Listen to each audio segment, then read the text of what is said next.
Howdy folks, welcome to module 8 of the CompTIA A+ course. Wow, you guys have come a long way. So today's module is titled Virtualization and Cloud Concepts, and just in case you don't know, this is based on the 1200 series of the A+ course. Now as for the main sections in today's module guys, there's only two sections. These two main sections are as follow. The first half of this video will consist of client-side virtualization, so we're going to be talking a bit about virtualization there today. The second half of this video is going to be about cloud concepts, so we're going to talk a bit about cloud there guys. So this video is basically going to be divided into two sections, virtualization and cloud. Like usual, if you want a more accurate list of what's in this video, you can find that in the video description down below, and like usual I've also added nice convenient timestamps there for you guys if you'd like to jump ahead to a specific topic. Now before we jump into that first section guys, if you haven't done it already, please show this channel some love. It does help the video, it does help the channel when you guys give this video a like.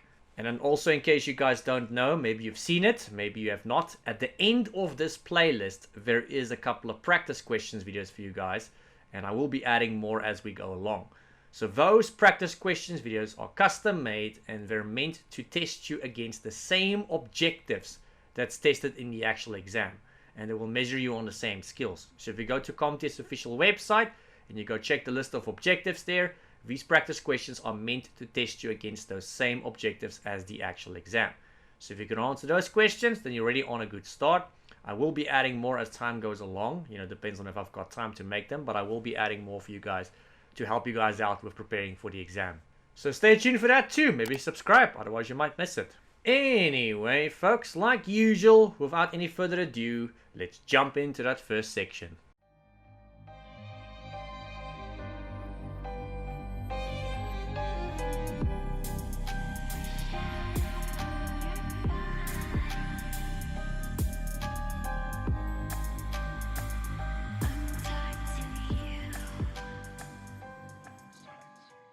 Alright, here we are, client-side virtualization. Now for those of you that don't know what virtualization actually is, I think in its simplest form, the simplest example I can give you guys is something like a virtual machine. And that for the most part is what we're going to be talking about today, is virtual machines. They are for the most part very much like a real computer, nearly identical quite frankly, but they do not have their own physical hardware. A virtual machine does not have its own physical CPU, it doesn't have its own physical RAM or its own physical hard drive or network card or anything for that matter. But other than that, it does have its own operating system, and that is like a real computer. You can legitimately go and install stuff on it, you can legitimately go and run stuff on it just like a real computer. Now since these virtual machines, which we call VMs for short, since they don't actually have their own hardware, where do they get it from? They get it from the host on which they're running. So if you have a desktop, a laptop, or a server on which you would like to run virtual machines, that machine of yours needs to have a lot of resources. A lot of RAM, a very beefed up CPU, and a lot of free hard drive space, because you're going to have to share that with the virtual machines that's going to be hosted on top of that machine of yours. Anyway guys, so let's jump into this topic, starting you guys off with hypervisors. What is a hypervisor?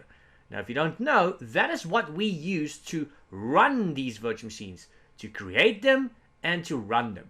Now you get many hypervisors out there guys. Some of them are built into the Windows operating system, some of them come as third-party programs that you'll have to go and download and install. There may or may not be additional licensing involved as well.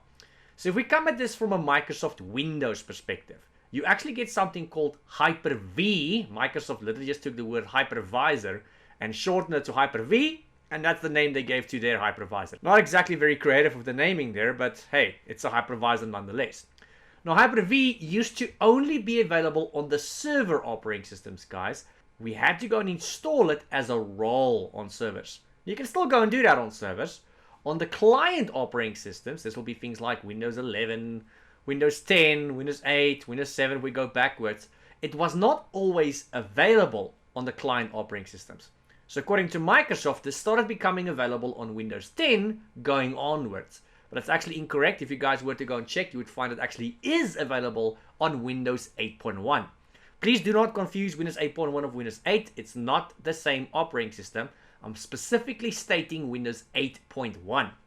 Now, assuming you're running Windows 8.1, Windows 10, or Windows 11, that does not now magically mean you've got this function, this feature, this benefit. You need to have the correct edition of Windows. And assuming you've got the correct edition, which is normally going to be professional or enterprise, then you still need to actually go and turn this on as a feature. So on a server, you add it as a role. On the client side, you turn it on as a feature. So you go to add and remove programs, you go look at your features that you can go and turn on for Windows. There you'll find one that says Hyper-V. You tick the box, it's going to restart your PC, it's going to install it, and voila, you can go and create yourself a virtual machine and manage your own virtual machines. I'll give you guys a bit of a tour later during the video, so I'll show you guys a couple of screenshots, and then somewhere towards the end of the video, I'll show you guys what Hyper-V actually looks like when we go and make our own virtual machine. So stay tuned for that. Now, other examples of hypervisors we get could be something like VirtualBox. We get VMware, you get Oracle. There is so many other ones out there, but these are third party. You'll have to go and download the software, install the software, and that's now, of course, assuming your machine can actually handle this to go and create virtual machines and all that. Anyway, folks, so with regards to hypervisors, since we know a bit more about hypervisors now, let's talk about resource allocation. This is something I will show you guys practically when we go and create a virtual machine a little bit later in this video. So if you are about to go and create a virtual machine, be careful. You can't just go and willy-nilly allocate random resources to this virtual machine, because remember, you are effectively taking that from the host on which you are hosting this.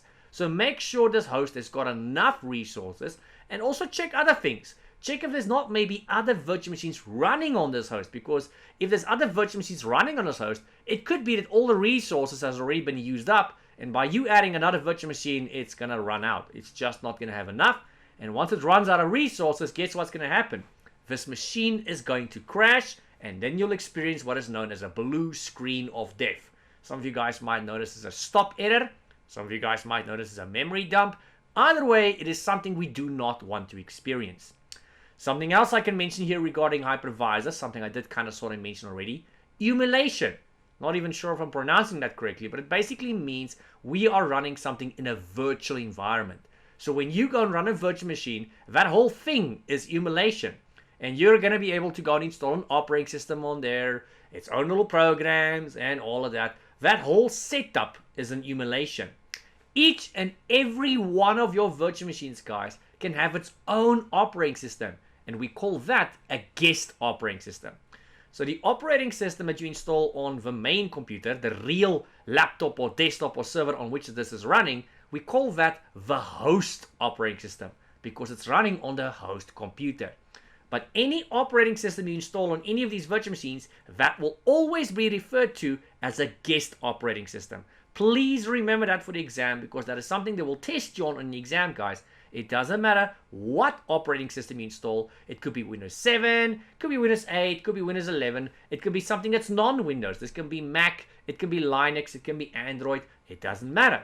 Whatever you install on this virtual machine is referred to as a guest operating system. Anyway, folks, let me take you to the next topic here. Let's talk about the uses for virtualization. Why would one maybe want to go and use this? So I'm going to give you guys a couple of examples. Some of them will have subcategories. So let's start you guys off with client-side virtualization, something I just mentioned. Remember, we could not always run virtual machines on client machines.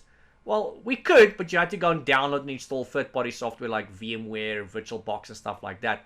In terms of Hyper-V, we could not always do this on client-side machines. Nowadays, we can. We just go and add it as a feature. On the client side, that'll be on your own laptop or desktop. There, you of course need to make sure you've got enough resources. And assuming you've got enough resources, a couple of reasons why you might want to do this on your own machine is to go and do something like a sandbox. It's effectively a sandbox. In other words, it's an isolated environment. So if you're about to go and install something, run something, test something that you know might be harmful, it might be a good idea to go run that in a sandbox environment, like a virtual machine. So let's say I'm about to install a game or a program or run something on my real machine that I know is sketchy. I know there's a good chance this might crash my machine. There may or may not be malware in this thing that I'm about to go run. So if that is the case, obviously I do not want to run that on my real computer on my host PC, because that's my real machine, for crying out loud. So what we do in those situations is we go and create ourselves a virtual machine, even if it's just temporarily, and on that virtual machine, you go run that program or that game or whatever it is you want to go and run. That whatever it is that you are scared of that might be sketchy. And if it crashes, well, then we just shrug our shoulders and we delete the virtual machine and we can make a new one. So it's not the end of the world. We can always just go and make a new virtual machine. But if it's on your real computer and something goes sideways, yeah, that could be bad. Another reason why you might want to go and run a virtual machine on your own computer is because you might want to go and install what we call legacy applications or legacy operating systems. Sometimes we've got programs that simply just do not work on our current operating systems. Maybe you're running Windows 10 or Windows 11, and this program or this game you want to run just doesn't work on Windows 10 or 11. It is meant for something much older. As an example, maybe it only runs on Windows XP. Now, since it only runs on Windows XP, and you're currently running Windows 10 or 11, yeah, that's a bit of a problem, guys. So what we could do is, we could go and install Windows XP on a virtual machine. And then on that virtual machine, we can go and install an application or that game, and we can run it as that.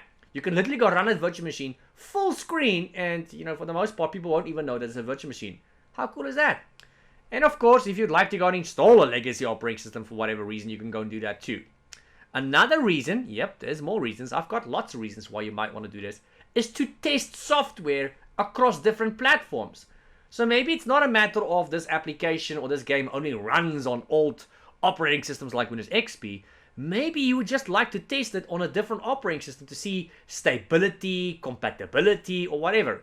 You might have Windows 10 or 11 installed, and you'd like to test this game or program on your computer. Great, you can do that. But now we don't know if it actually works on the older operating systems like Windows 8 or 7 or whatever. So to test that, you can always go and make yourself a virtual machine, install one of those other operating systems on that, then install that program or game, and just check if it runs. So it's going to give you a very good indication of whether it's actually compatible or not. Lastly, guys, on the client side, I've got one more thing I want to mention. We could actually go and use this for training purposes. So instead of giving people real computers to go and test something on, we can go and make virtual machines and have them test whatever it is they need to go and do, or learn whatever they need to go and learn on the virtual machine. Virtualization is very widely used these days by a lot of vendors for training courses. Even CompTIA does that. So if you go look at the official CompTIA courses, they love using virtual machines. So when you need to go and do your practicals, all these practicals we do in these courses these days, you're going to do that on what? A virtual machine. In case you make a boo-boo, because then you don't break a real machine, you just break a virtual machine which they can literally just go and recreate or reset. So it's not end of the world then if you go and break it. Anyway, so let's move slightly away from the client side of things and move over to the server side of things. So of course, yes, we do very much use virtualization in the server side of things, guys. Why though? It gives us way more control, guys. It gives us better hardware utilization and more flexibility. So if I run Windows Server as is on the actual server, yeah, it'll work. But I'm putting all my eggs in one basket. So God forbid if something were to go wrong, then I lose everything. If it comes to migration or load balancing or backing up or anything really, it's quite a mission to do that on a physical server if that server is just a server. But if you're running virtual machines on that server and each virtual machine is a server, which is actually the way we do it nowadays, by the way. That's how most companies do it. Most of my clients, if not almost all my clients, run their servers like that. So they'll have 1 or 2 or 3 maybe physical servers, but the actual servers themselves are for the most part kind of blank. On these servers, they've got lots and lots of virtual machines. And each and every one of these virtual machines is a server. That is where all the stuff actually happens. So if I need to go and back it up, migrate it, move it, or do whatever, it's a heck of a lot easier and quicker to go and manage these machines. So if something goes wrong, no problem. I can move it very quickly, recover very quickly, and for the most part, users will probably never even know there was a problem. So virtualization has got a lot of benefits, folks. Speaking of benefits, something else we can do besides server-side virtualization is application virtualization. Believe it or not, you can actually go and virtualize applications. Everything is not always in the cloud, guys. Sometimes what we will do in companies is we will install an application on our servers. It will run on our servers, very much the same concept as cloud, specifically software as a service cloud, if you guys know cloud and what specifically software as a service cloud is. So it's the same concept, except the server actually belongs to us, not some other entity. This program or application, whatever it might be, is installed on our server. It's installed there, it's running there, and we just go and stream this from our server. So this software, whatever it is that's been installed in our server, we stream this to our clients. The benefit of this is our users, or should I say our clients with whatever device they've got, we can get around compatibility issues. So all these constraints are now falling away. So if these users of mine have got, small, cheap machines that's got minimal resources and stuff, no problem. It doesn't matter. As long as they've got a screen and a connection to the server, that's all that matters. They can effectively have the world's oldest computer with the least amount of resources. It doesn't matter because the program is not installed on their devices and it's not running on their devices. So it's not using any of their resources besides displaying on their screen and using their network connectivity. That's it. So that does come with a lot of benefits as well, guys. Alright, and then I'm going to give you guys one more use for virtualization before we move on to the next topic. Container virtualization. Now containers, we're not going to go too deep into that topic today, but something you need to know about containers is there's a lot of similarity between them and virtual machines. So if you were to go and connect to a virtual machine over the network, you would never actually know that it's a virtual machine unless someone told you or you're the one that made it and stuff like that. Other than that, you would never actually know because they're exactly like a real computer. Containers, same story, guys. Containers, if you were to go and connect to one, you would never know. Is this a container? Is it a virtual machine? Or is it a real computer? You would have absolutely no way of knowing. Now the difference here is a virtual machine can have its own operating system. You get to choose the operating system. Downside is, since it's its own actual operating system that's installed there, it takes as long as a real computer to start up and get it going and all that. Containers do not actually have their own operating system. Yes, they run on something like your computer or a server, probably a server, but they do not have their own operating system. So how does it work? They share the operating system of the host. Now, when I say share the operating system of the host, I don't mean you're going to see whatever's on the host on the container. No. If you launch one of these containers for the first time, it will appear like a brand new blank computer where Windows has literally just been installed. There's absolutely nothing on it besides a clean copy of Windows, even though the host might have lots of applications on it and lots of documents on it. So there's no leakage. Anything that's on the host will not be accessible on any one of these containers, even though the container shares the operating system. It just shares stuff like the kernel and other system files like that. So it gives you the illusion of it having its own operating system. Meanwhile, it does not. So there's obviously benefits to this. There's drawbacks to this. The benefits is it uses a tremendous amount of less space. So think about it for a moment. If you've got 100 virtual machines, that's 100 operating systems. That means that's a lot of space it's going to occupy on that server, just operating system alone. But if you've got 100 containers, and each and every one of them is sharing their operating system of the host, that's going to be a tremendous amount of space you're going to save just there, just on your operating systems. So that's a benefit. A drawback here is, since I am sharing the operating system, I cannot choose the operating system. With virtual machines, at least you can choose what operating system you want. Containers, no. You're stuck with whatever the host is running. So if the host is running Server 2019, the container will run Server 2019.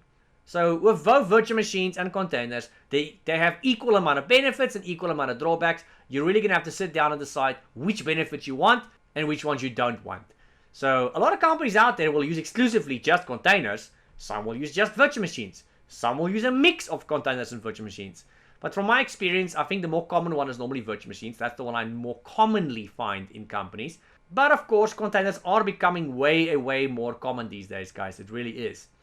Anyway, so with these container virtualization, you can also go and run apps within an isolated workspace. Very much the same concept as a virtual machine. That whole virtual machine is an isolated virtual environment. a sandbox, if you will. And containers is the same story. It's still an isolated workspace. It's still technically a sandbox of sorts. Now, to be able to run a container, not something you need to know at this point in time in A+, I don't think this is even covered in A+, we don't use hypervisors.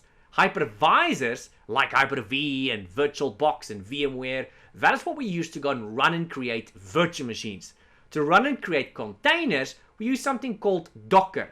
It's actually a Linux tool, or Linux, depending on how you want to pronounce that. But nowadays, it actually is available on Windows. Who knew, right? Anyway, folks, moving you on to our next topic here, virtualization resource requirements. Now, I did briefly cover this topic earlier with you guys, so of course, if you would like to run a virtual machine, you need a machine that's very beefed up. It needs to have a lot of CPU power, but it's not just about CPU power, it's also about the CPU having the right functionality and features. This CPU that you have needs to support virtualization. And in some cases, it might need to support a couple of other things as well. What exactly? Well, that depends on whether you're running Intel or AMD, because they call it different names and these different chips. So we'll talk about it in just a second. So you need to make sure you've got a very powerful CPU with the right functions and features. You need to make sure you've got a lot of RAM. You need to make sure you've got a lot of storage space. And you need to make sure this machine of yours is connected to a network. Remember, these virtual machines do not have their own network cards. So they will have to make use of the network card in your actual machine to be able to be on the network. Otherwise, they're not going to be able to communicate on this network. Now, guys, starting you off with the CPU platform. So if you want to go and run virtualization, fortunately for us, most CPUs these days support virtualization, if not almost all of them. That was not always the case. So if you go back as far as 2008, 2009, not all motherboards and CPUs supported virtualization. So you had to make sure your motherboard and CPU supported this. Assuming it supported it, you had to make sure your CPU supported 64-bit. You had to make sure you've got a 64-bit operating system installed. Why, you ask? Because remember, a 32-bit operating system limits you to approximately 4 gigs of RAM, like we said in the previous modules. If I'm limiting myself to 4 gigs of RAM, then how do you expect to run these virtual machines? Because you're going to run out of RAM. You need to run a 64-bit operating system, non-negotiable, guys. You need to run a 64-bit operating system if you would like to run virtual machines so that you can unlock all of your RAM, assuming, of course, you've got more than 4 gigs of RAM. If you only have 4 gigs of RAM, don't even try this because you're not going to have enough RAM. Anyway, guys, so there's a bit of a picture for you guys there on the right-hand side of Hyper-V on Windows. I took that screenshot today on my machine that I'm actually recording this on today. So I'll give you guys a bit of a tour a little bit later in the video of what Hyper-V looks like. It's obviously not going to be exactly the same for the other hypervisors, but the concept is the same. It's really, really very much the same concept. The wizards are the same. They're going to ask you the same information. They might just display it differently, but the concept remains the same. So you can see in this little window that I've got there called Hyper-V, I have a virtual machine there. I know it's quite small. You might not be able to see it clearly if you're watching this video on a small screen, maybe like a phone, then you might not be able to see it. But there's a virtual machine in there. It's called Windows 10. So you can call it whatever you want. So I installed Windows 10, and because of that, I actually went and called the virtual machine Windows 10 because it makes sense. But in reality, I could have given it any name I wanted. So other things you need to make sure you've got enough of is, of course, system RAM. Like I said, make sure you're running 64-bit. If you're going to be running a 32-bit operating system, you're going to limit this operating system to approximately 3.3 gigs, or as CompTIA says, 4 gigs of RAM. So you need to run a 64-bit architecture, guys. Otherwise, this is not going to work. Besides running a 64-bit architecture, make sure you've got lots of RAM because you're going to have to give some of that to these virtual machines. Mass storage space-wise as well, remember, you need to install operating systems on these virtual machines. And they're going to have their own programs installed, and they're going to have their own documents and files and stuff. So, yeah, where do you think all of that's going to be stored? It needs to be stored somewhere. It's going to be stored on that virtual machine's virtual hard drive. But wait, where do we get that from? We get that from the actual host on which this is hosted. So you will need to go and allocate or dedicate a certain amount of space on your hard drive to each virtual machine. Yeah, that's a thing, guys. And lastly, like I said, networking wise, you will need to give each of these virtual machines their own network card. you can choose between different kinds of network connectivity. So there's 3 kinds of switches you can go and choose from. So in Hyper-V, we call these switches. That is to go and choose how much access each virtual machine will have. You can choose between private, internal, or external. So if I choose a private switch, you can give it any name you want, but we choose a private switch when we go and create it. Virtual machines can only communicate with one another on your host. They cannot communicate with the host on which they're being hosted, and definitely not of anything beyond the host. So if you go and make a switch, and it's a private switch, they can only communicate with one another on this machine. Make sure you remember this, guys, because this is going to be questions in the exam. Should you go and choose an internal switch, it's a little bit more lenient. So the virtual machines can still communicate with one another on this host like before, except now they can also communicate with the host on which they're being hosted. That's pretty cool. So if you go on the host and you run a search on the network places, you'll find the virtual machines. And if you go on the virtual machines and you go into network places, you'll find the host. So they can communicate with each other over the network, but only with one another, nothing beyond the host. Should you go and choose the last one, which we call an external switch, that's the most lenient one. It's got no restrictions, guys, and that's the one we most commonly use in the industry. So virtual machines can communicate with one another like before, with the host like before, and also with anything beyond the host. They can communicate with other hosts, they can communicate with virtual machines on other hosts, or even the internet, of course. Now, for them to be able to do that, they need to actually leave the host the traffic. So they're going to have to actually make use of the host's actual network card then. So for private and internal switches, traffic never actually leaves the host, so you don't actually need to use a physical network card for that. But if you're going to go and create an external switch, you will need to link that to an actual network card on this machine, because traffic needs to have the ability to actually leave the host now. Something to keep in mind, guys. Anyway, I think for this to make more sense, guys, let me switch over to Hyper-V. So I've got Hyper-V running in the background here. I'm going to quickly momentarily switch from this presentation of mine. I'm going to go to Hyper-V and I'm going to show you guys what this is all like. So let's quickly momentarily switch over to Hyper-V. A few moments later.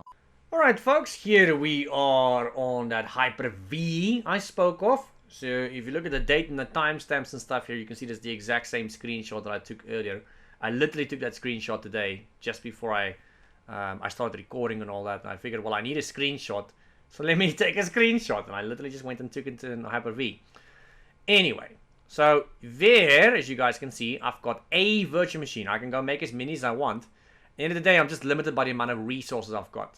So as long as I've got a lot of RAM and a lot of hard drive space and a lot of CPU power, I can actually go nuts here. I can just keep making virtual machines. So anyway, so when it comes to creating a virtual machine, you're going to do that on Hyper-V by going to the top right hand side here where mine says new. I'm going to highlight this for you guys. Now there it says virtual machine. That's what I want to create. Give it a sec. And there we go. Now, of all the other hypervisors I mentioned earlier as well, VirtualBox, VMware, Oracle, all of those, they have a very, very similar concept. Somewhere, you'll very clearly see a new button. It's not as small as Hyper-V's one. It's only a big fat button that's very hard to miss. It says new or create or something along those lines. It's also going to take you through a wizard, and it's going to very much ask you for the same information. Maybe they're just in a different order. They might present it slightly differently. But the concept remains the same, guys. Anyway, taking you guys through this little wizard. Gonna go ahead here and click on next. There we go. So, like anything in life in IT, it's always a good idea to give things a proper professional name. Remember, you might come back here 6 months later or 12 months later, and if you didn't label this stuff properly, you've got a lot of virtual machines, it can be quite a mission of note to try and figure out which virtual machine is which one. Also, put yourself in the shoes of the next IT guy. We always do a bit of a courtesy to the next IT guy. It's a bit of an unspoken language. So as a courtesy to your fellow man, to the next IT guy, what would you have liked to have seen if you were that person and you stumbled across these virtual machines? Imagine for a moment a client or a boss asks you to go and configure something on a virtual machine, and now you go and check and you see that there's like 100 virtual machines and all of them are very poorly labeled. That could be a problem. It could take you half an hour or even a whole day just to figure out which virtual machine to go and do this on. Then you haven't even done anything yet. So as a courtesy to your fellow man, label stuff properly. So I'm going to go call this, let's say, Windows 10 for now. I'm just going to randomly use a random example here. It honestly doesn't matter. I'm going to say pretend to install Windows 10. Next. Do I want to use Generation 1 or Generation 2? Now, Hyper-V did not always have this. This is something that's unique to Hyper-V. It was not always an option. This got added a couple of years ago.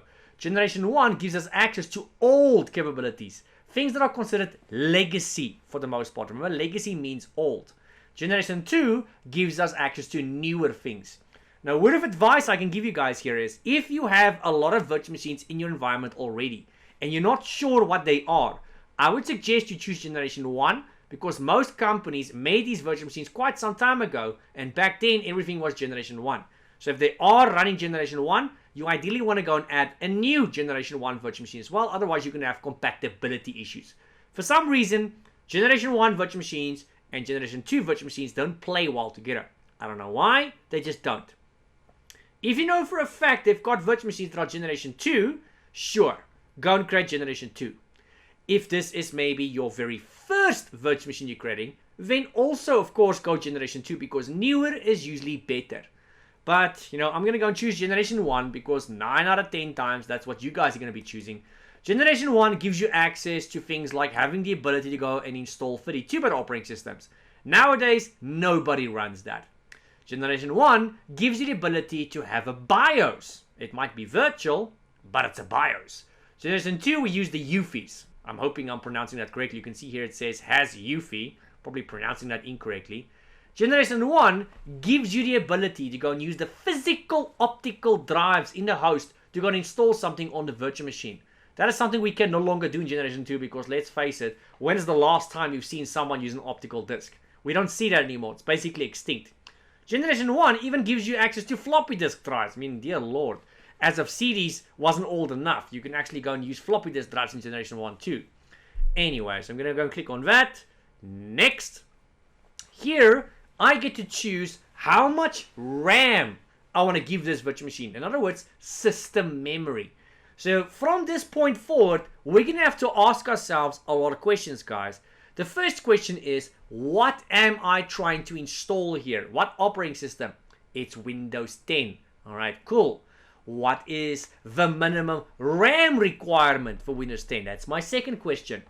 Now, most manuals will tell you it's 1 gig, but in reality, it's about 2 gigs. With 1 gig, you'll be lucky to land on the desktop. After that, it's probably going to crash on you. So realistically, we're talking about at least 2 gigs. So that's 2048 megabytes if we have to put that in megabits. All right. Now, before we proceed, I need to ask myself, what do I plan on actually using this virtual machine for? Depending on what I'm going to use it for, 2 gig might not cut it. I might very well need more than 2 gigs. So let's, for argument's sake, say I've agreed that I need 4 gigs because that's 4 gigs that's in there. I've come to the conclusion that I need 4 gigs to run whatever it is I want to go and run on this virtual machine. You'll see there's an option here that says use dynamic memory, which is now ticked these days by default. It's been like that for a couple of years now, but it was not always the case. It used to be unticked by default, which was quite silly. So dynamic memory means even though I'm giving this virtual machine 4 gigs of RAM, it will not necessarily use all of that. It will only take what it needs from that, and the rest will go back to the host to be used otherwise by itself or other virtual machines. But if you go and untick this box, like so, it will give this virtual machine 4 gigs. Come what will, as soon as you start that virtual machine up in the background, it will use 4 gigs, even if it's just idling there. There's going to be times this virtual machine might just be idling, and it might only need like 500 megabytes, but now it's taking the whole 4 gigs even though it's not actually using it. It's a huge waste of resources.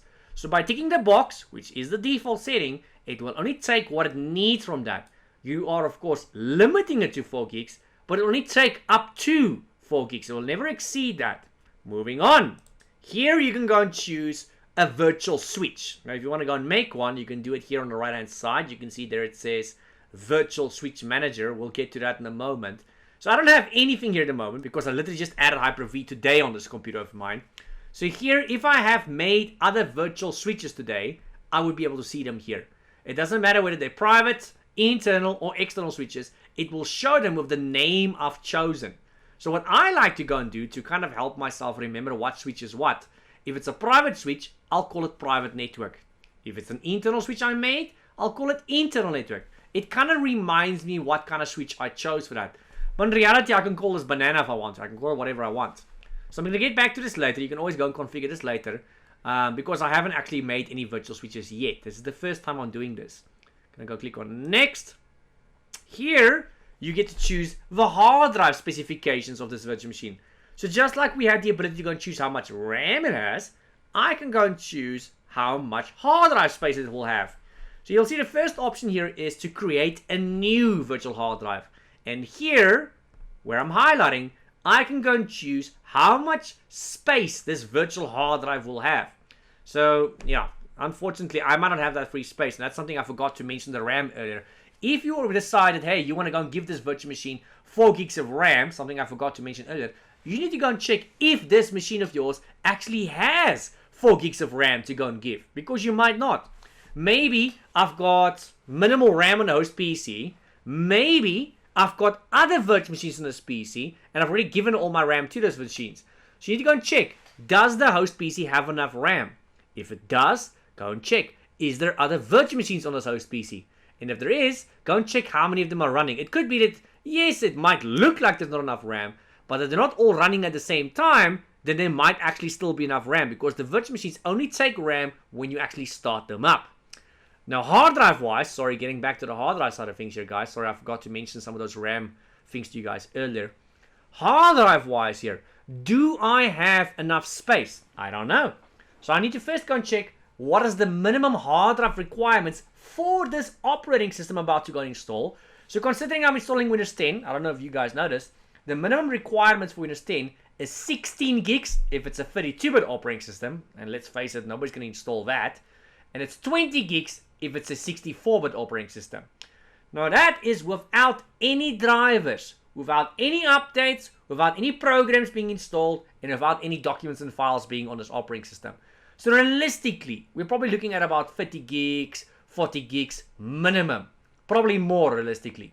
So I need to go and ask myself, what operating system am I installing? In this case, it's Windows 10. And then also ask myself, what exactly am I going to use this machine for? So I can kind of sort of get a more or less idea how much space I need. So I'm probably going to go and pretend that this machine needs about 35 gigs. Very small. Alternatively, folks, you can also go click on this option here. It says use an existing virtual hard drive. So just like with real physical computers, laptops and desktops, where you can go and take a hard drive out of one computer and transplant it into another computer like an organ transplant, you can do the exact same thing with virtual machines. So if I have a virtual machine hard drive that's got an operating system on it, I can transplant it into this virtual machine as a hard drive, and I would not have to go and install Windows.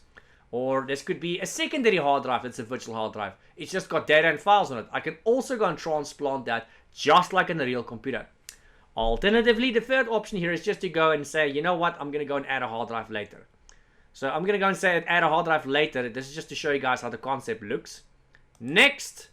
Finito. Give it a moment. And there is my new virtual machine.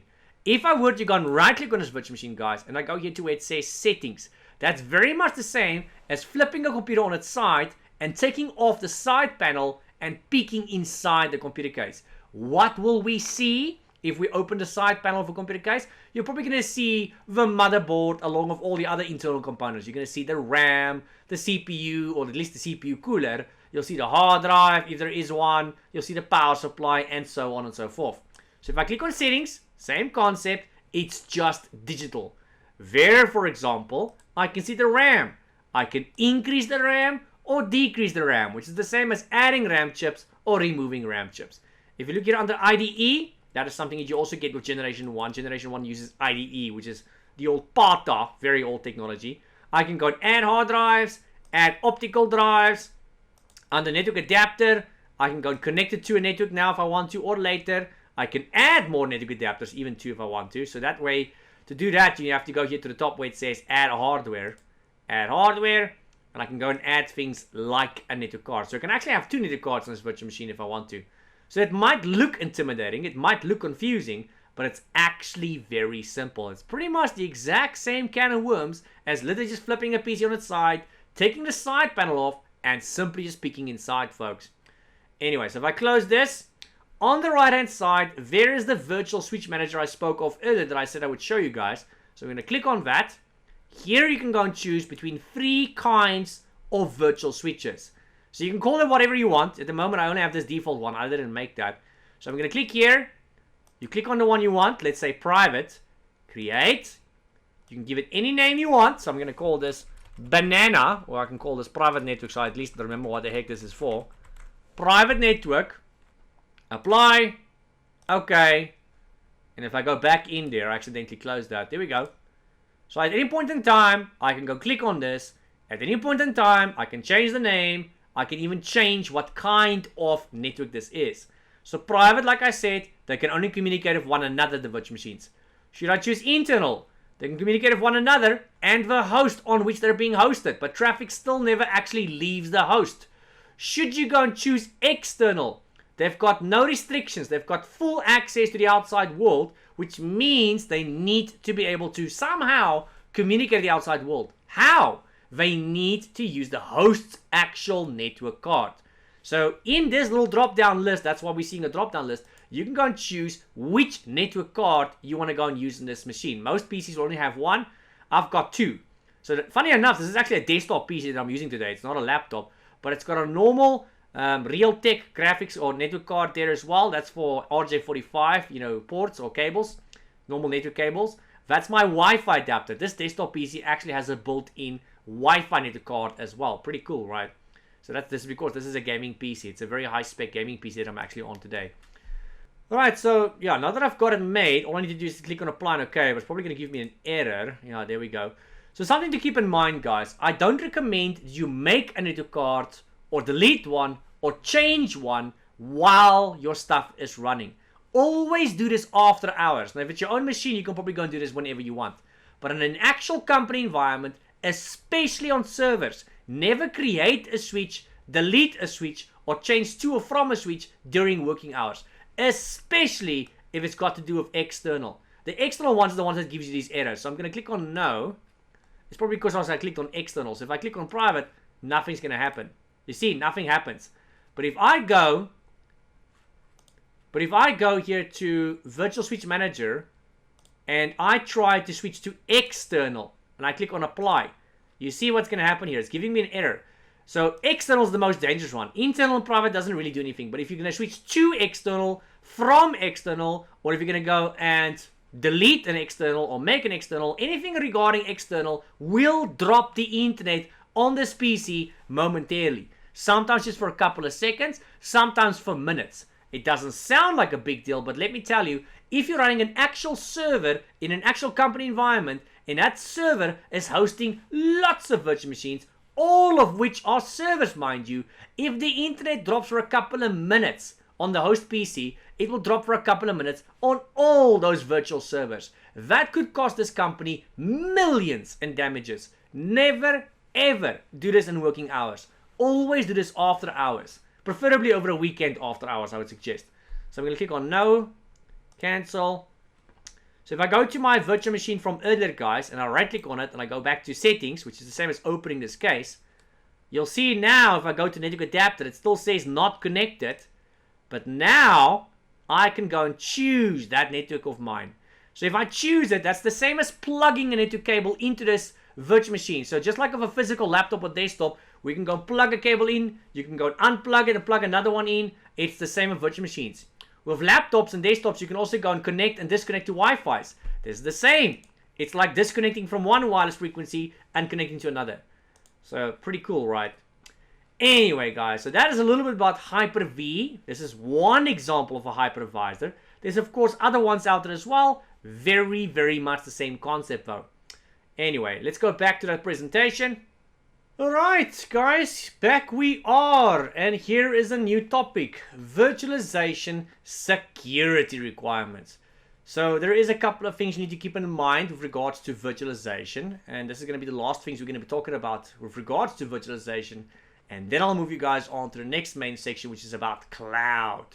So security-wise, guys, let's talk about the guest operating system security. So it is very important for you to still go and update those guest operating systems depending on what you plan on using them for. So if you are creating a virtual machine and you're literally just planning on using that virtual machine as a guinea pig, a test subject, then it probably isn't that important. But if you're going to go and create a virtual machine and you want to legitimately use it for legitimate purposes, for work and whatnot, it's just as important to keep that virtual machine operating system up to date as it would be for you to keep your host operating system up to date. The same can be said about the updates of the apps on that virtual machine as well. So please make sure you still do your patches and your updates and all that for your operating system, as well as the applications on the virtual machine, should this virtual machine be for something important. Something else I want to mention is the host security, guys. So host security wise, since you are effectively going to be running one or more virtual machines on one host, let's imagine it's 10 virtual machines you're running on one host. That's a lot more risk you're putting in your hardware now. So in the old days, if you had one desktop or one server, and let's say something failed in that desktop or server, it would only affect that one desktop or that one server. Now, if you have a server that's hosting 10 virtual servers, it's not just affecting one server, it's affecting 10 servers. So something like a simple power supply failure can affect 10 servers now, when in the past it would only affect one server. So if you are going to be running virtual machines, it's important to think about things like redundancy, failover. So have two identical servers, or at least two identical servers, host your virtual machines. So that if something happens to one of these physical hosts, then everything is still up and running and the users can still go and do whatever it is they need to go and do. Lastly, folks, the very last main topic for today, hypervisor security. Still important for you to go and update the hypervisor itself. So in case you didn't know, never mind your Windows that needs updates and your virtual Windows that needs updates and all that, the actual hypervisor, whether it be Windows' Hyper-V or one of these third-party hypervisors, either way, they also come with their own updates and patches that you need to go and do from time to time. So make sure you do that. Lastly, folks, isolate the host from guests and isolate guests from other guests.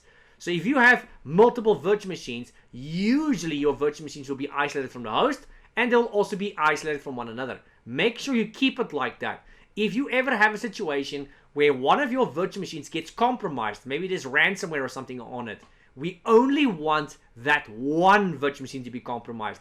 We don't want that ransomware or whatever it is to spread across the network to our other virtual machines and our other hosts. That's the last thing we want, folks.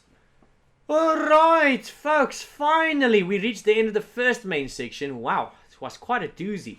Moving you guys into the second main section here, cloud concepts. So this section is all about cloud, guys.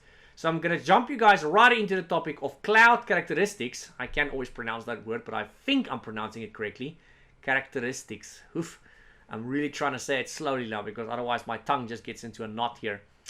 Anyway, so let's start you guys off with what is the cloud. Now, if you guys don't know yet what the cloud is, it's effectively the concept of putting something somewhere else on someone else's property. So if I have, let's say, data on my own laptop, my desktop, my server, that's all it is. It's just data. If I have a program or an application on my laptop or desktop, that's all it is. If it's on a server and I access it remotely via the network, it's still just a program. It might be remote desktop, it might be application virtualization, it can have a lot of names, but it's not cloud yet because it's still on my property. For something to be cloud, it needs to be on someone else's property and it needs to be rendered back to me as a service, usually for a monthly fee or a yearly fee. So if I've got something like data, like programs, like virtual machines, if that stuff I've just listed is on somebody else's server, somebody like Microsoft or Amazon likes to go and use AWS. If it's on one of those cloud providers, if it's on their servers, and they're hosted back to me, my company, or my client's company as a monthly service. That, folks, is cloud. In reality, it doesn't matter where this other entity is. This cloud provider could literally be next door for all I know. They could be my neighbor. It doesn't matter. So this server, as long as it doesn't belong to me or my company, if that server is next door in another company, and they're rendering me my stuff back via the internet for a fee, that's technically cloud, guys. It technically is.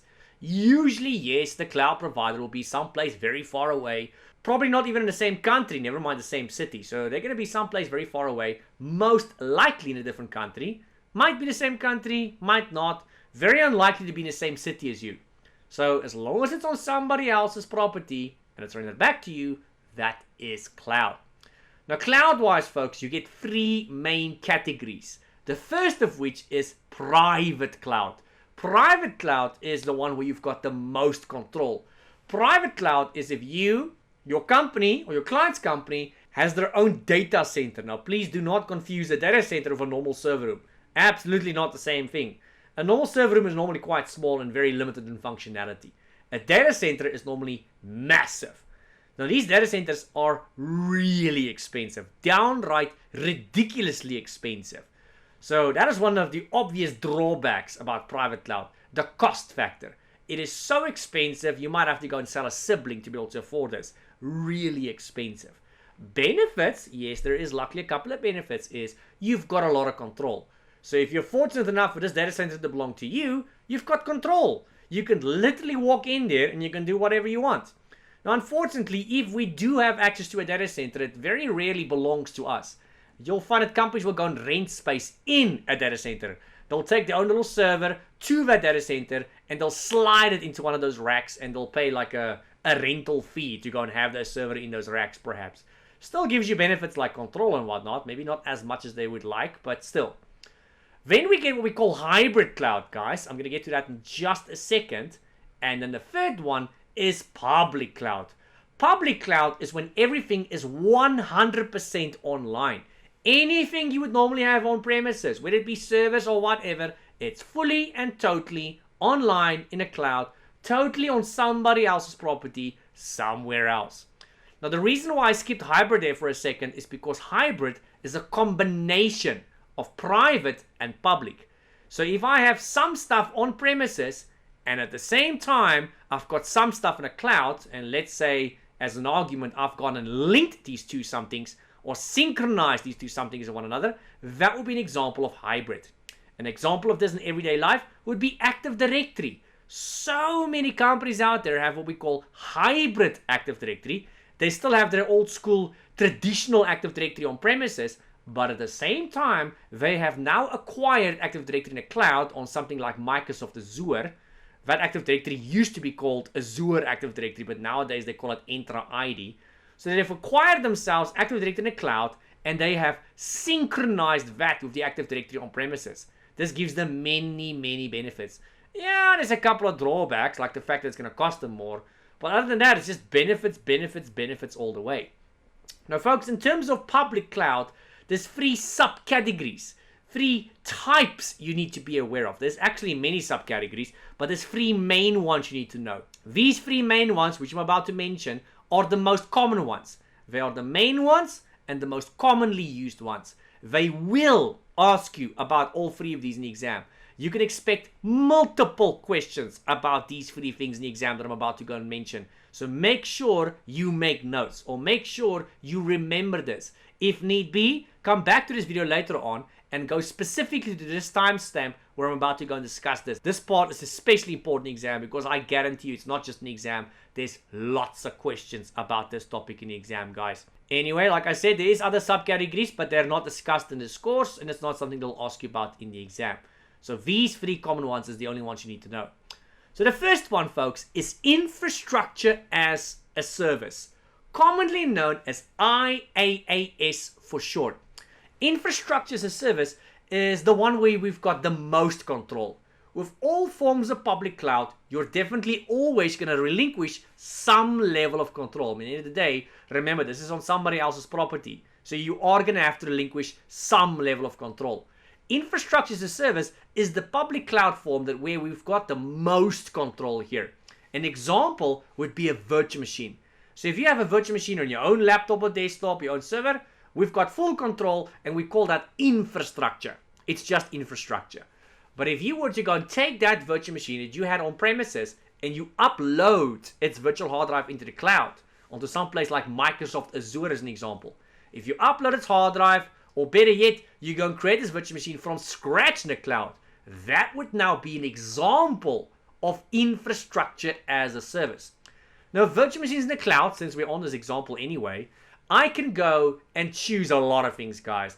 The only things that I cannot do and see is the physical hardware. I cannot go and see the physical hardware of the virtual machine. I cannot touch the physical hardware. And the same can be said about the network cabling, which is technically hardware.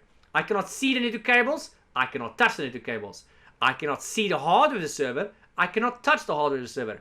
But other than that, I've got full access, guys. Full control.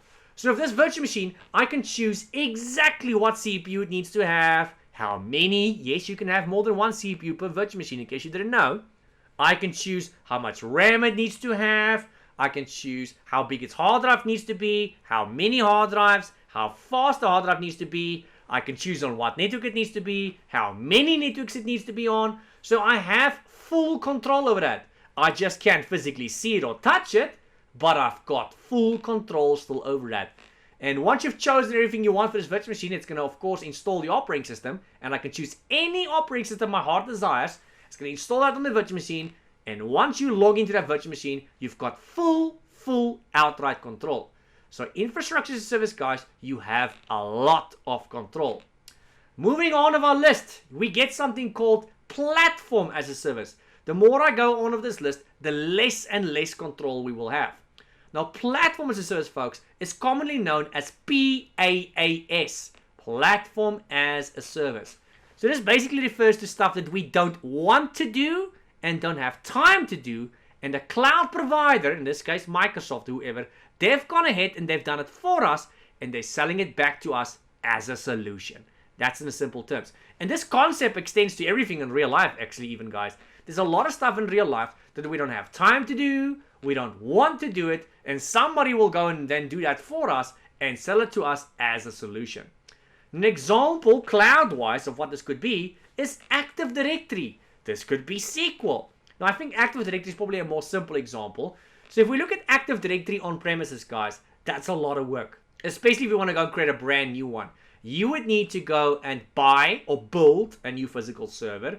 You would need to go and install the server operating system on that server itself or on a virtual machine. You would eventually have to go and add a role. The role would be the ADDS role, which is short for Active Directory Domain Services. Eventually, you'll have to go and do something called promote this domain controller. You'll eventually end up creating a domain, and there's lots and lots of extra steps. It's definitely not rocket science here, folks. It's definitely not. But it is a lot of work. It's very time consuming, and it's a lot of work. If you were to go and look at Active Directory in the cloud, you could literally jump in and start using it immediately. All I need to do in the cloud is maybe just prove what domain I own. So if I've got a specific domain, I just upload my record or whatever just to prove that I own that domain. That just takes a couple of seconds. And that's it. Easy peasy. I can literally immediately jump in and start creating user accounts and groups and do whatever it is I want to go and do. So it's a tremendous amount of less work I'm going to be doing. This concept, guys, you get it everywhere in real life. The example I like to give people on my courses is frozen vegetables and those pre-made meals. So if you go to most supermarkets these days, you'll find that most supermarkets in most countries, they've got these frozen vegetables and stuff. In the old days, you'd have to go and plant your own vegetables, or at the very least go to the supermarket and buy the vegetables. You would still have to go and slice them and dice them and wash them and, cook them. It was a lot of work, guys. It was a lot of work. Nowadays, we do not have the time to do that. We don't want to go and do that. So somebody saw a gap in the market. These folks that does those frozen veggies, of course. So they know we don't want to do that. So what they do is they will go and pre-slice and pre-dice it for us and even pre-mix it sometimes. You get these bags of frozen peas, frozen carrots, frozen corn, frozen mixed vegetables. All you need to do is just go to the store, look at which bag you want. You chuck that sucker in your trolley. You buy it, you go home, you chuck it in a pot of water or something. So you are still going to do some work. Don't get me wrong. You are doing some work here. You still need to go and chuck that bag of peas or whatever it is you bought into a pot of some water or something. So there is still some work involved from your side. But it's absolutely minimal compared to what it would have been. That is a real life example of platform as a service. Stuff that we don't want to do, don't have time to do, and somebody saw a gap in the market and said, hey, what if I go and do this and I sell it back to the public as a solution? That's exactly what the cloud is doing now, guys. They're looking at stuff that we don't want to do, don't have time to do. They're going to do most of the work for us, all the heavy lifting. And we pretty much just come in at the last minute. We swoop in at the last minute and we just kind of reap the benefits and we claim all the credit. Kind of sad if you think about it. Looking at the third one on the list, guys. Here we've got the least amount of control. Software as a service, known as SaaS. So this is software that you would maybe have, or applications you would normally have installed on your laptop or desktop. That would just be software or applications.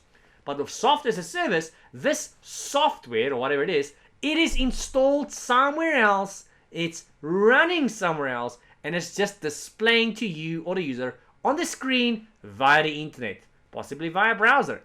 Now, we did mention a similar concept earlier in the virtualization section, but with that topic, I said it was installed and running on your own server and streaming to the users via your own network. That is just virtualized applications. But if I have an application installed and running on somebody else's server, some server that does not belong to me or my company, that is cloud. Because remember, the server does not belong to me. I'm paying a fee to use this service. I'm paying a monthly fee to this cloud provider, which could be somebody like Microsoft. So, same benefits more or less. I get around compatibility issues and storage issues. So it doesn't matter how old my people's machines are. It doesn't matter how low spec my people's machines are. It doesn't matter. As long as they've got a screen and a decently fast and stable internet connection, that's all I need. So that's software as a service, folks. Alright, and then before we move on to the next main topic, guys, lastly, I just want to quickly mention cloud versus on-premises. You will find that a lot of these cloud providers, like Microsoft, like Amazon, and many of these other big companies that are coming to the party now, they will lead you to believe that everything in the cloud is sunshine and roses. That everything in the cloud is cheaper, better, more reliable, more secure. And funny enough, for the most part, that actually is true. I would say maybe 95 to 99% of the time that actually is true. It really is more reliable, cheaper, better, and more secure. But there are a couple of rare cases I've seen where things are actually not better in the cloud. I'm not going to go into that today because that's not what this lesson is about. But I did want to point out there are cases where something might actually be better on premises. In a cloud, guys, things are cheap. You get reliability. On premises, it's very expensive to go and get 2 or more of everything. In a cloud, you've got backups that's done automatically for you. You get redundancy that's done automatically for you. All you need to worry about is just paying your monthly subscription fee. As long as you pay your bill, you do not need to worry about maintaining stuff, backing it up, making sure it's reliable. So all in all, it is better to have stuff in the cloud nowadays, guys. And the quicker we get of the program, the better, I guess, because everything is effectively going into the cloud and everything is effectively becoming remote and virtual and all of that. Anyway, guys, I'm going to move you on to the next main topic, which is actually the last topic in this section and for the video, cloud characteristics. And my goodness, I'm really hoping I'm pronouncing that correctly. So there's actually a lot of characteristics I can mention about cloud, but there's about 5 main ones you need to know about at A+ level, and I guarantee you all 5 of these will be asked in the A+ exam. Make sure you know them. If need be, folks, if you cannot remember all of these, come back to this video later, watch specifically these timestamps, make sure you understand these. So they will ask this in multiple ways in the exam. Maybe you won't get asked about all of them, but all of them can possibly be asked.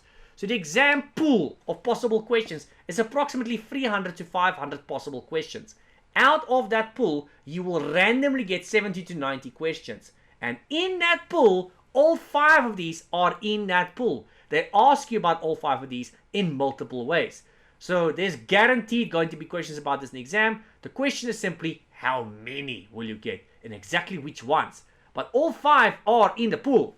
So you need to know all 5 because we don't know which 5 you're randomly going to get in the exam. So it's best to understand and know all 5 so that it doesn't matter which ones they give you or how they ask it. At the end of the day, my job here is to get you guys to understand this so you can actually pass the exam no matter which ones they throw, no matter how they throw it at you.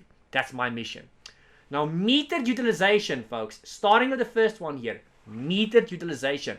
That is a benefit in the cloud. It might not sound like one, but it is. It means you only pay for what you use. If you don't use something, you don't pay for it.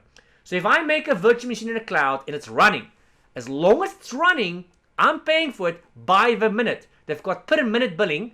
If you go check what it costs you, they'll only show you what it costs you per hour, but it's got a per minute billing system.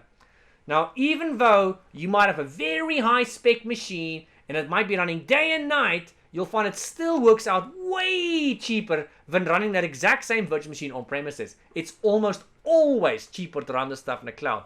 Even though it might look expensive at times, I'm telling you now, 99% of the time it actually works out cheaper running the stuff in the cloud. Anyway, getting back to the topic here. So if I have a virtual machine that's running, if I add more RAM to it, as long as I have more RAM in it, I will be paying more per minute as long as this virtual machine is running. If I eventually realize, you know what, I no longer need all that extra RAM, I can always go and reduce the RAM on this virtual machine. And as long as it's reduced, I will be paying less per minute.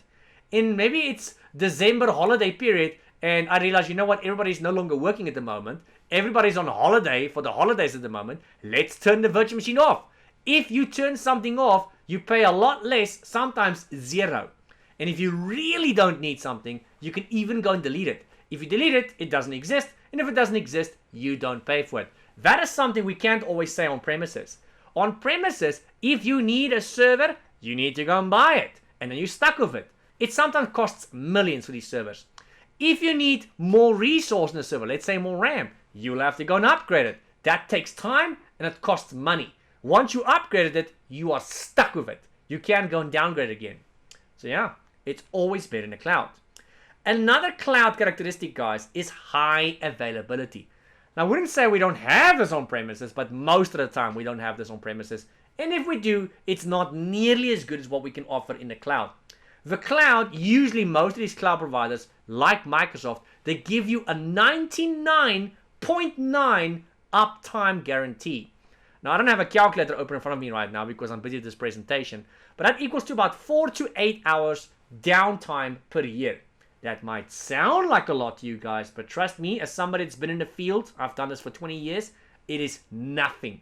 If you go and realistically look at a server on premises, and you go add up all those little bits and pieces of when the server has to go and restart, and when it'll be down for this and down for that, I need to quickly go and swap a RAM chip, I need to quickly go and restart the server for this update, and blah, blah, blah. This adds up, guys. It adds up to days, sometimes weeks of downtime. So by the end of the year, after 365 days, if you add up all the downtime, you will see it adds up to days, if not weeks. So by the cloud providers here saying you'll only be down for 4 to 8 hours per year, that's maximum, that's amazing. And most of the time you'll find that it won't even be offline. They might actually be able to give you 100% uptime, but they won't say that just in case, you want to sue them afterwards if they happen to be offline for 2 hours.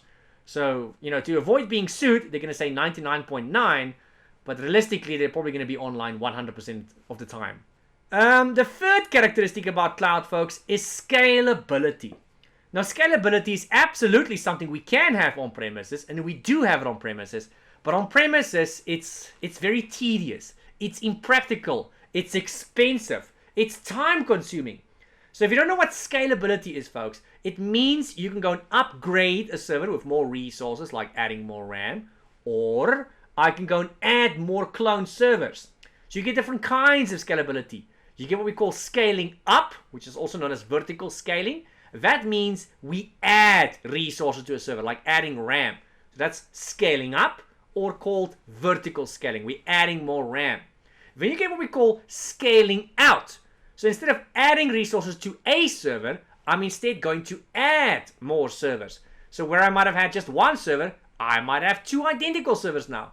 Or where I had 2 identical servers, I will now have 3 identical servers. That concept is called scaling out. It's also known as horizontal scaling.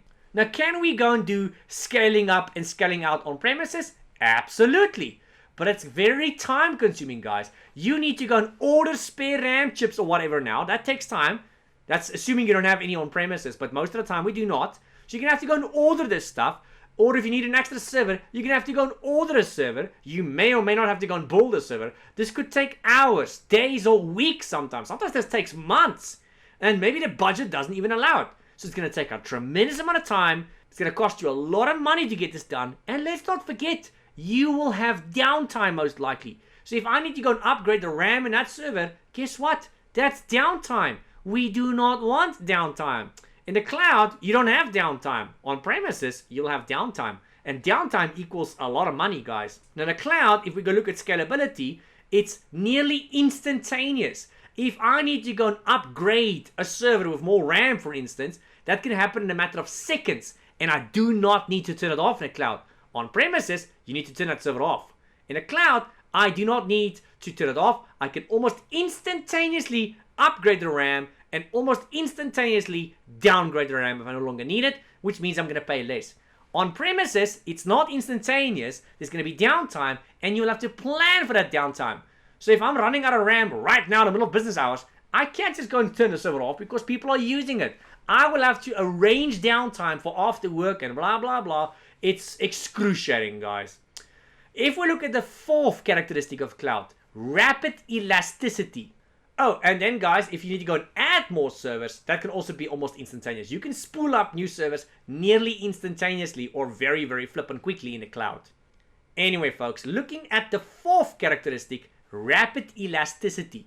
So of this one, we refer to the rubber band effect in the cloud.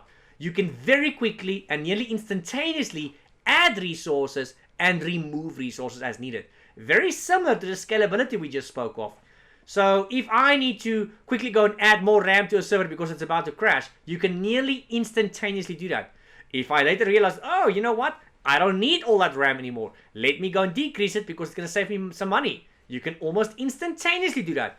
On premises, yeah, we can go and increase and decrease, but it's not instantaneous. That's going to take a lot of planning, a lot of time, and there might be something that's going to go wrong. If you turn a server off on premises, something will probably go wrong. In the cloud, however, nearly instantaneously, you can go and increase resources, decrease resources, and you don't have to turn anything off. You can also have this automated, and usually it is automated. So maybe I have a server in the cloud that's hosting a website. Maybe there's an unforeseen, unexpected amount of traffic on my server. There's a huge spike of people that's going to my website. I don't know about it. Maybe I'm fast asleep.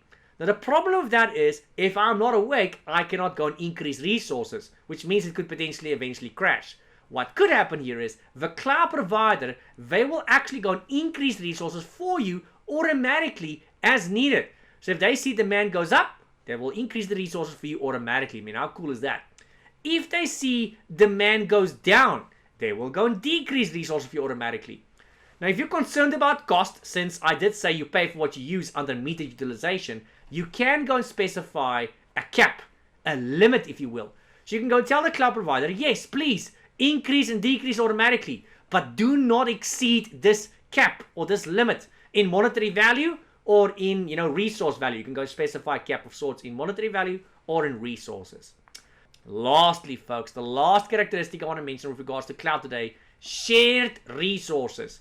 Also actually known as resource pooling.